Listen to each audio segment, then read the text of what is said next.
بسم الله الرحمن الرحيم. Living the Quran through the Living Quran, an audio-visual translation of Tafsir al-Nur of Sheikh Mohsen Qiraati, translated by Salim Bimji and edited by Arif Huda. Audio version read out by the translator. In this 22-part series, we will be reviewing chapter 58 of the Noble Quran, Surah al-Mujadilah, the Pleading Woman.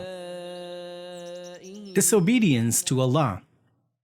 Those who oppose Allah and His Messenger in the observance of Allah's bounds will certainly be abased in the world, even as those who did likewise before them were abased.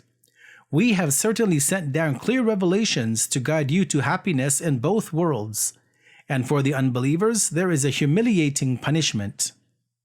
Thinking points. The phrase, those who oppose Allah, means to set up roadblocks and to go against the limits of Allah, whether this be by physically setting up things or through displays of stubbornness, sabotage, and conspiracy. The word kubitu has been translated as abased, but it also means suppressing and destroying. Now in this chapter, the sentence which reads, "Indeed those who oppose Allah and His Messenger," it has been mentioned twice, and in both verses where this phrase occurs, the outcome of humiliation and disgrace has been mentioned as the retribution for those who seek to put up barriers in the implementation of the limits which Allah has laid down. Just as we see in verse 20 of this chapter, in which Allah says, "Indeed it is they, those who oppose Allah and His Messenger, that shall be among the most abased and humiliated." Takeaway messages. 1. Insisting on customs which are steeped in barbarism, the pre-Islamic life and culture in Arabia as compared to the teachings and practices of Islam, and which ignore the rules sent by the Divine, are akin to waging war against Allah and His Messenger. 2.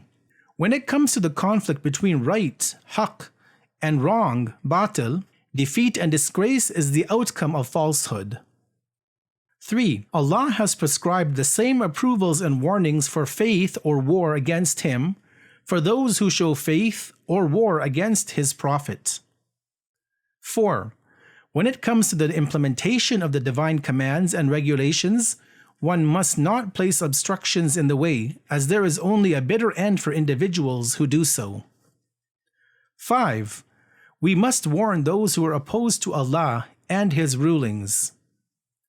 6. If we have any doubts about the disgrace which the people of falsehood will face, we need only look to history to see the outcome of those in the past who faced a similar fate. 7. History and historical events have a law and are based on a divine tradition, Sunnatullah. 8. The truth, haqq, has always had enemies. 9. The divine wrath comes after the completion of the argument from Allah. 10. The signs of Allah are clear and numerous to see. 11. Fighting against the prophets of Allah is akin to insulting them, and therefore the punishment of such people is nothing more than humiliation. 12. Obstructing and fighting against the truth is either due to disbelief, or it is something which will eventually end at disbelief.